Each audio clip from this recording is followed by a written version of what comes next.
Hello everyone and welcome back to the channel. Welcome to our final video in our Pet Sematary series. It has been a long time coming, a little longer than planned. Sorry, this is a hobby, so sometimes life gets in the way. But we are very excited, and today we're going to be doing a book-to-movie analysis. So instead of a typical spoiler review, what we'll do is we'll talk about, in spoilery details, stuff about the movie and specifically how accurate and good of an adaptation it was. We also did a giveaway for the book because we bought 2 copies so we could read them at the same time, and now we're giving away one to you. And we also have a very cool poster that we got at the screening that we went to, which will also be included with the book. We have selected a winner. Stay till the end of the video to find out who. So if you've seen our spoiler-free review of this movie, you kind of know our general thoughts, but we'll go ahead and recap them a little bit for you. This movie was not great. Pacing-wise, it wasn't the best. Cinematography was terrible. Acting was lacking. And they changed a bit of things, which we will discuss. Yeah, I feel like in terms of a film, it was just okay. In terms of an adaptation, it was like a little better than that, because I feel like it was fairly solid as a book-to-movie adaptation. But I'll say flat out before we even get into the details that if you want a scene-for-scene reproduction of this novel, then the older film is the one you want to go watch.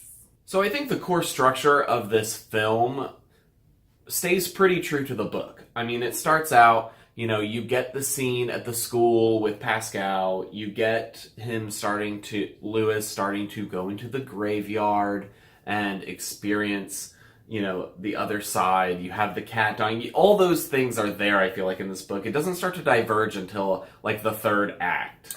I mean, it's a little close to, halfway. That's true. So there's a major death in the middle of this story, both book and movie version, and they did a switcheroo on us this time. So the book and the original movie adaptation both have the younger son dying, Gage. This movie had Ellie dying, which is the older daughter, which is given away in the trailer. So if you haven't seen this movie and you're still watching this video, congrats, you're still not spoiled.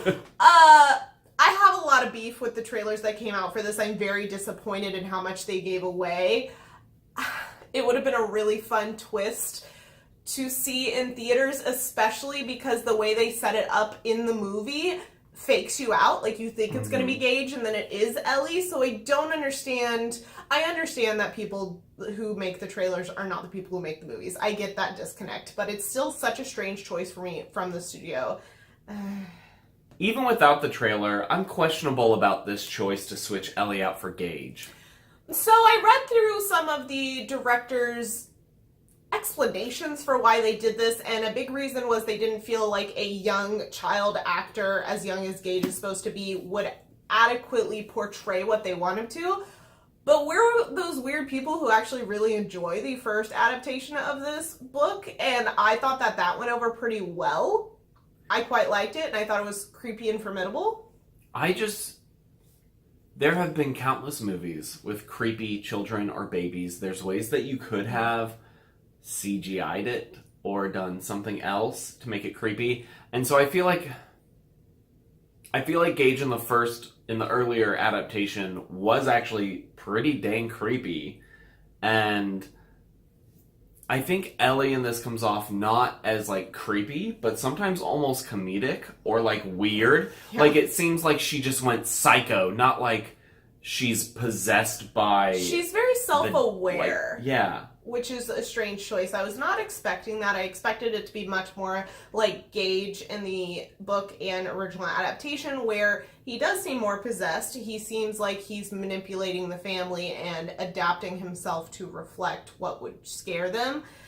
And Ellie doesn't even... she does that to a degree, because she does morph into Zelda at one point, but I don't know. It just didn't come across as creepy to me. It did come across funny. There were moments where the entire audience was laughing. We went to a screening and it was full, and the audience was laughing at parts that weren't supposed to be laughable. At least I don't think they were. They seemed like they were supposed to be oh, scary moments, but everyone's giggling. It was odd. So another big change is they actually had Rachel hallucinating visions of her sister Zelda. And if you've read the book, if you watch our previous videos, you know that Rachel is a very haunted character. She witnessed the death of and felt responsible for the death of her sister as a child. And I actually felt it didn't quite fit for me in this film that they had her appearing to her. Well, not only that, but they had her actually be responsible for the death. Yeah. Which is a different change. And I feel like it changed the dynamic of her character when that was revealed. Like, it just changes how she's portrayed to the audience when she's like beating herself up over something as a child that wasn't directly her fault, and then something that is kind of her fault, not super directly, but still is. I don't know. I feel like that change wasn't necessary for it to be creepy, and that scene where they reveal the death was just disturbing. I think that was the most disturbing part of the whole movie, to be honest. And I didn't like it. I understand that this movie is supposed to unsettle you and make you uncomfortable, but I just felt out of place. It honestly felt like they didn't think there were enough scares in there, so they had to find something to shove into the middle. I think where it falls apart for me, plot-wise, is the house isn't haunted. There's not like an evil presence over the house. Like the graveyard, the Pet Sematary does put like a presence to draw people in, and the resurrection is the part where the evil comes out. And it made sense in the novel when Gage was basically having an illusion of Zelda, and where she was seeing Zelda in Gage. But it doesn't make sense in this film, in the previous two sections, of her actually having like visual hallucinations and auditory hallucinations of the. I was like, where's this coming from? Because like, she's clearly psychopath, like she's schizophrenic. There's something wrong with her. She's mentally ill, and that wasn't a factor in the novel, and it kind of threw me off. Another thing I very much disliked about this movie, and is kind of book accurate in a way, is the incredibly heavy foreshadowing to the point where the opening scene is the end of the movie. Like, it opens with blood trails and doors open and like bloody handprints and blood like just splattered everywhere. And we already know what this movie is going into it. Even if you're not familiar with the source material, you know from trailers and from summer, like, you know, synopsis and whatnot, that this is a resurrection story. There's going to be death involved. Why the hell are we having such a foreboding opening? That was absolutely not necessary. Yeah, I honestly feel like if you've watched our other videos, guys, go check them out, please. If you have watched our other videos, I think we kind of feel like even the novel itself is a pretty derivative resurrection story. You know, someone dies, they do something to resurrect them, they don't come back quite right, and things go shenanigans from there. And so when you know what to expect from a pretty typical resurrection story, it seems silly to try and like hide it behind those things. Yeah, like weird epic foreshadowing, things like that. And I think the strength of the novel comes from that slow build up to it and the atmosphere it creates, not about how crazy the resurrection section is. So we've talked a lot about the changes that we didn't like, or some different parts of it that we didn't like as an adaptation. However, I do have a positive that I wanted to talk about, and that is the love letter that is written to the original movie within this movie, which I was absolutely not expecting. It is extremely clear that the directors of this film are a fan of the first film. Judd's house is identical to the house in the first film. Like, the stairs are identical. There's even a scene where he walks into the bedroom, and in the original his Achilles heel gets slashed, and they like tease that that's going to happen again, but then it doesn't, and something else happens. And I loved that entire sequence of scenes right there, and I was just blown away by how accurate they did that and how they threw that in there. I really enjoyed it. I am sad that we didn't get any Wendigo action. I know that it's book accurate to not have any, but they teased it in the trailers that we were going to have it, and there's even a scene where there's like a little shadow in the woods that makes it look like there's at least going to be a shift to like indicate something. No, it's just a scene of stillness, which was boring. That made me so mad. So, like, even in the novel, they do actually see the Wendigo. Yes, twice, that's actually. True. But we don't really get a solid description Yeah, of they it. describe it as, like, a huge lizard-like creature. But even something, like, even just a shadow moving in the woods would have been, like, a good enough payoff. Instead, they just showed forest with nothing in it and, like, put in sound clips of, like, roars. And it's, like, that dumb. And especially because we had a whole scene in this movie, the new one, setting up this Wendigo. They had a backstory on the Wendigo and them opening books and talking about it and whatnot. And so it just seemed like an unfinished little tendril of plot to not have that. As always, we want to dive into our characters and some of the differences between the book and movie as well. We've already mentioned some, but to start with Lewis's character, I feel like he was pretty book accurate, to be honest. Lewis comes across as very aloof and very like disconnected and just like, oh, everything's fine in the book, and kind of a dum-dum, and he does the same in both movie adaptations of this, especially this one. I'm honestly surprised that Jason Clarke was cast for this because I've seen him do better. So in the book, it seems like once he reaches a certain point and the trauma from the death of his son, he is almost being driven not by himself but by that force of the Pet Sematary. And I didn't super feel that in this one. He felt more just desperate in making a choice. And I would also say he felt less capable in it too, because when he decides to stand up to Gage and solve the problem, he's all prepared. He gets his like syringes out and he goes over ready essentially to put that to rest. And in this film, he kind of just bumbles into it. Like, oh, what do I do? And I didn't love that. Which kind of works with how they changed the ending, which we'll get to. Yeah. But Lewis overall, pretty faithful adaptation as a character, I think.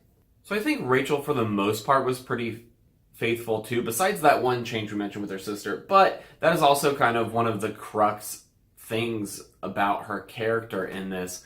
I felt like she still was portrayed pretty similar to the book. However, I think that you can't quite connect to her as much because it was her fault that her sister died, and the way she takes that in this is just a little different from the book.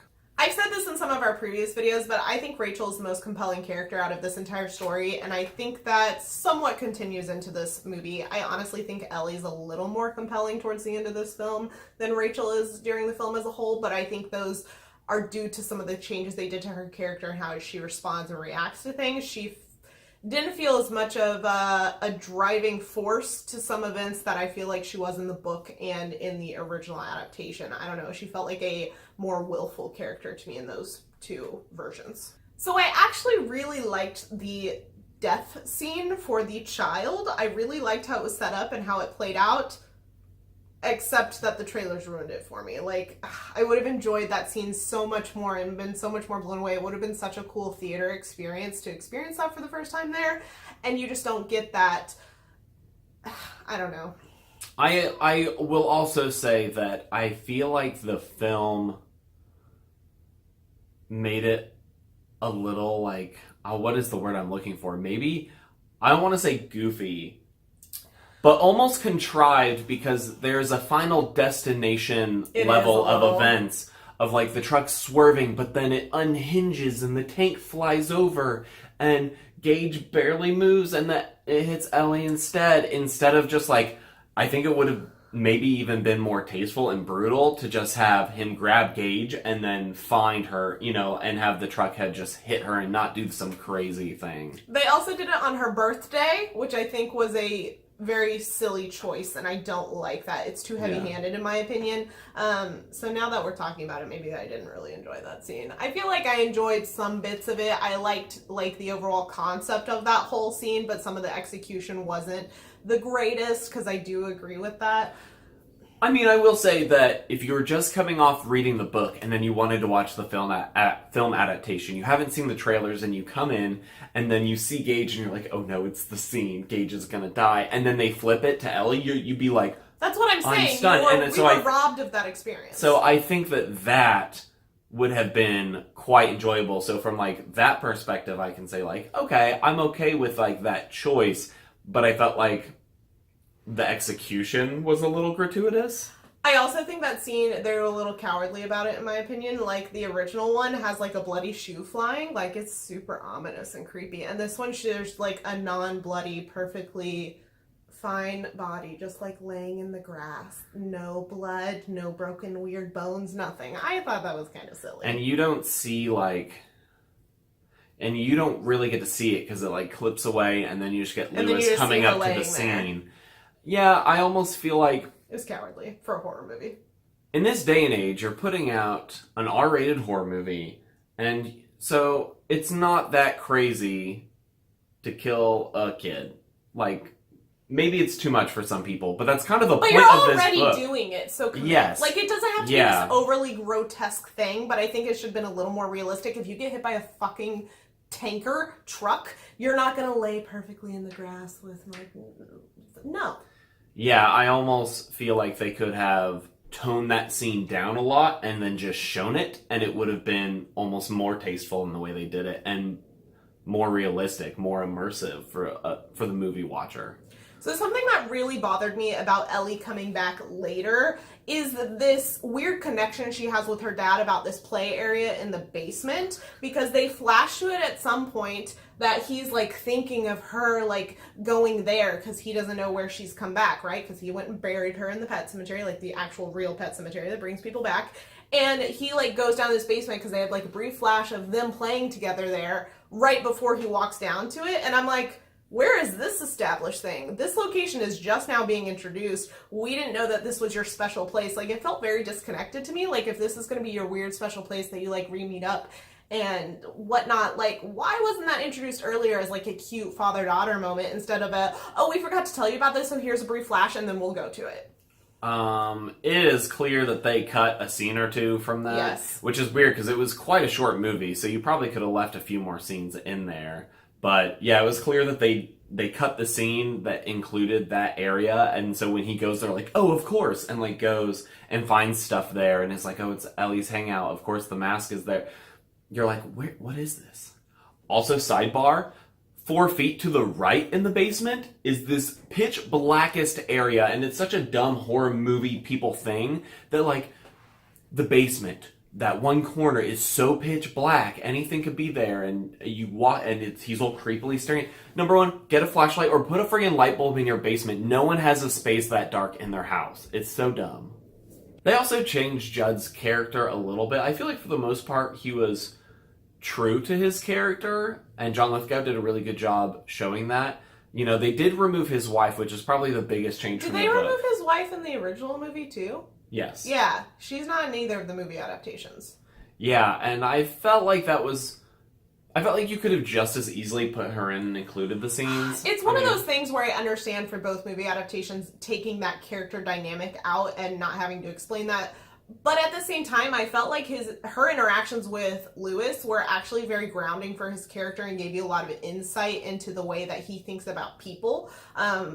Because it kind of brings out some of his scumminess and his like, oh, people just ask me to take care of them all the time. Like, I don't know, it gave me a lot of context for how Lewis treats people outside of his family, in my opinion. I mean, I definitely felt like in the book, around midway, you start to really question the type of person Judd is. Because when it starts out, he's very friendly and a good guy, and you're like, oh, clearly this is someone we can trust. And then over time, you get more and more information that you start to be like, can we? What is this? What's going on with this guy? And then you find out it's because of that secret he's been holding in that he selfishly passes off that destroys Lewis's family.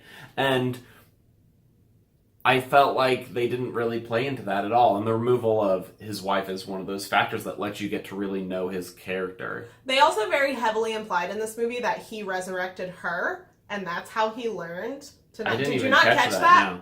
No. That's my opinion. Let me know down in the comments if you caught that too, or if I'm just making it up. But I felt like he heavily implied that he brought her back and had to put her down. I didn't catch that at all. So maybe I'm wrong. Who knows? I also think that they played down his and Lewis's relationship a lot. He was just kind of like a neighbor and a friendly neighbor, whereas in the book, they end up having quite the intimate like relationship, him and Lewis do, and friendship. Whereas like I don't think the Judd of the book and the Lewis of the book, like I don't think Lewis would have drugged Judd in the book just to take advantage of him. So I think this is a director choice mistake. I do think that the directors chosen for this were a mistake. So Stephen King stories, the more I read Stephen King's books and everything, they're all very character-driven stories for the most part, at least out of the ones that I've read so far. And to do an adaptation that is not based in a character-driven format is not respectful to the source material, in my opinion. To just reduce it down to the horror plot points, I think you lose out on so much subtlety and so much intricacies of how Stephen King sets up his people and his towns, and I think there's a magic to that with Stephen King books, and so it's strange that you would leave that kind of out of this. It's thrown in a little bit here and there, but it doesn't seem authentic and it doesn't seem thoughtful. Now, of course, we have to talk about the ending. If you haven't seen this movie, go away. Because you should go Wait, watch why it have just you for been fun. here this whole time? I do think that this movie is worth watching just to get to the end. We have differing opinions about this. So the ending is very different from the book. They completely changed it, and I loved it so much. But I think that's because I had given up by the time we got to the end. I was Maybe just like, so. do something, please. And then they did, and I was like, yes, thank you. So we had a zombie family by the end of this movie, and I thought it was campy and delightful. I agree, it was campy.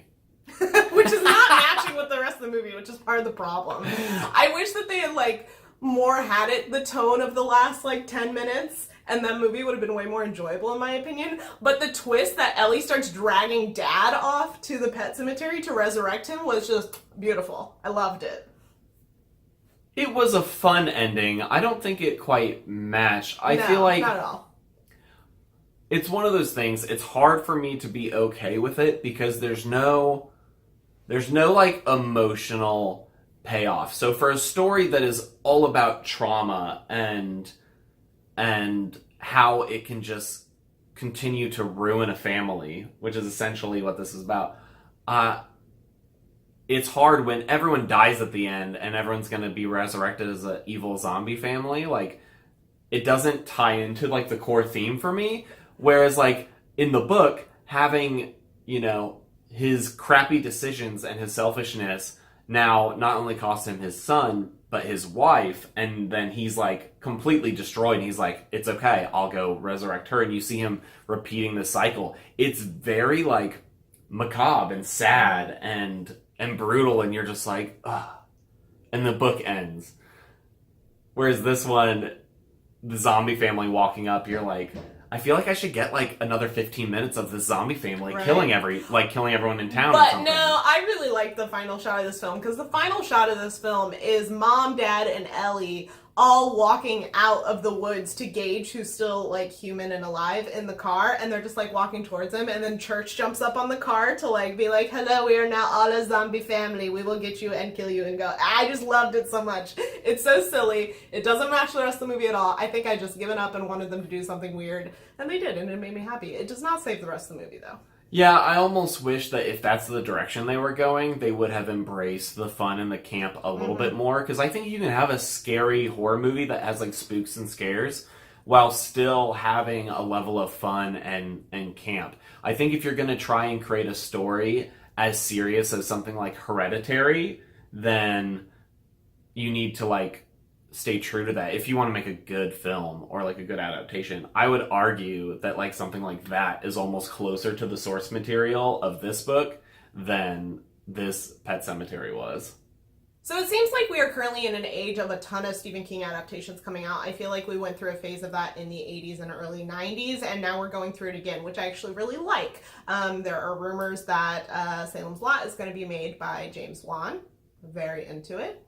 So I'm very confused as to how Stephen King is so popular. His works are so popular. People love to go to the movies. It made tons of money at the box office, whether you liked it or not. Go watch our It series. And so it's confusing to me that you would pick these directors who honestly haven't done that much, and give them this. And then it seemed like they gave them a very minimal budget. And it also seemed very time constrained. As a viewer, it just felt like it was pretty rushed. Or cut short or something. There was some weird disconnect somewhere in multiple places. This movie was like an hour and a half, maybe a little less. Like, it was like 82 minutes or something like that. It was so short, guys. The Game of Thrones episodes that are coming out will be longer than this whole feature-length film was. So, and I feel like Pet Sematary is a very beloved work of Stephen King's, and so I just don't understand why they didn't give it to a more well-renowned director or someone who has more experience with horror like this. I'm baffled. Yeah, from an executive standpoint, it is kind of confusing why they could make piles and piles of money off of a faithful and successful Stephen King adaptation, and then the next one comes out and they're like, no, we can't take a chance on it. We can't hire, like, we can't put enough budget into this. And I feel like if any if anyone's books are worthy of attaching a solid director, having a solid cast, and putting a substantial budget behind it to make sure the movie turns out okay, it's got to be Stephen King. He's one of the most prolific authors of our time, so it's weird that they hamstring these movies of his, which they've done for forever. All Stephen King adaptations throughout time have been like hamstringed. Well, it depends. Carrie's great. Original. Yeah, but I think that has to do with like the talent of some of the people, like making something happen, not because a movie studio was like, we're really going to get behind this and let this become the best product it can be. It's more like someone's like, I love this work and I will make it happen regardless. So you have some successes, but like for every one good Stephen King adaptation, I can name like 3 Garbo ones. Yeah. So that wraps up our analysis of this movie, but we did promise you guys a giveaway announcement. So the winner of our Stephen King Nice New hardcover plus the poster is Misty.